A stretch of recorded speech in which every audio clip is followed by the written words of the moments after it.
Well, I'm just trying out this in my new computer, new glasses. Today I wanted to talk about the whole business of feedback and critique for your writing or of any creative work. Um, so it helps to know how it feels if you have experience of giving and receiving feedback or, well, I don't like the word criticism, but in my 20s and 30s, there weren't a load of people I knew who wrote or publicly admitted to it anyway. But once I was a published author in my late 20s, friends, family, or friends of the family would sometimes send their stuff to me and usually asked for honest criticism for their chapters or plays or whatever they'd written. Seeing as they'd asked, I'd give, but I was always gentle.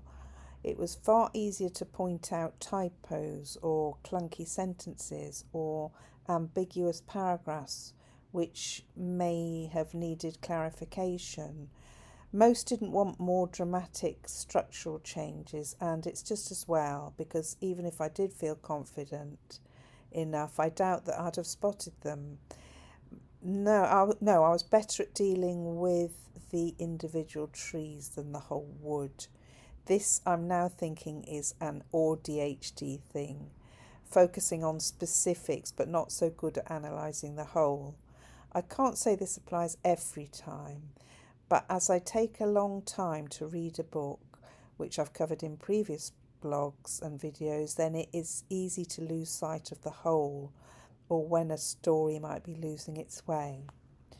As I didn't know many writers in the early stages of honing my craft, the main feedback I'd get was from publishers and agents.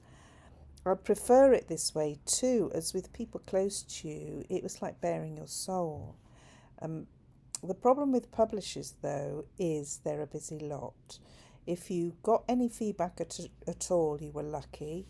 You learn to relish those positive rejections rather than the dreaded standard letter. As a recipient, I know that a few constructive sentences are worth their weight in gold. My idea of a good critique or a review is someone who picks out the positives or strengths and balances these with any weaknesses. It's important to know, though, where you might improve. Otherwise, how are you ever going to progress? So it's one thing to get all glowing reviews, but if they don't, say anything more than that, then yes, you do need sometimes to know where you might improve. But as we all know, anybody in the creative business is uber sensitive. That's what makes us creative in the first place, right?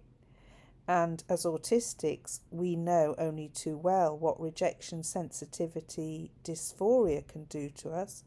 I mean, we don't know what it means to develop a thick skin, and even if someone balances strengths and weaknesses, we will home in on the weaknesses, won't we? I know I do. Besides, while there's such a thing as objective criticism, there's a whole load that is completely subjective. I used to try and show I was receptive to suggestions for improvement by taking on board everything, only to find that when I'd incorporated these suggestions, my novel was still rejected, whichever novel that would have been one of my early ones.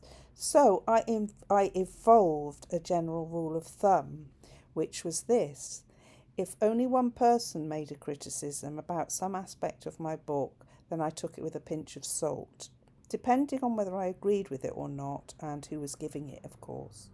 But if two or more people independently came to the same conclusion or offered the same suggestion or criticism, then there was probably something in it.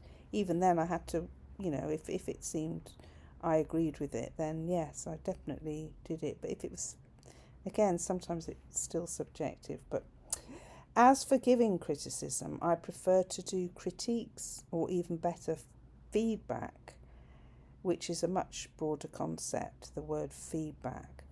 As autistic people, it may be very difficult striking a balance between annoying pernickety things like the exact year or even month when that record was in the charts. That's one of my things. If somebody gets it wrong, I have to say.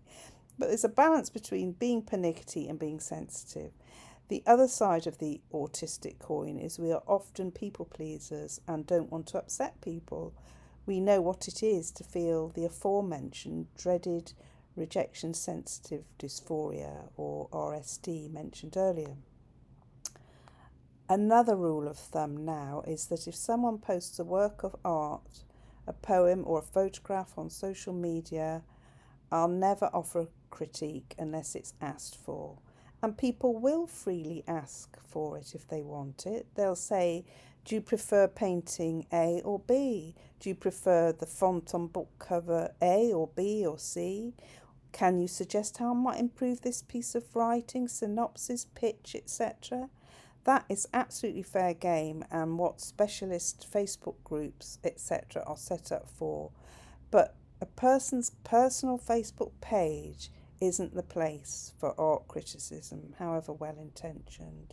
So that's what I'm saying. So so now my rule of thumb is only to give a critique if it's asked for, or if it's what I call a cold review. If it's a book that I'm reviewing on Amazon and I don't know the person, it shouldn't make a difference if you know them, but it's easier to be, completely,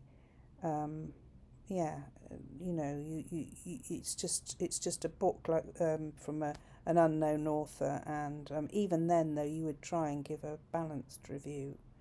So that's it. Yeah, that's what I wanted to talk to today. Feedback and giving and receiving. Thanks for listening. Bye for now.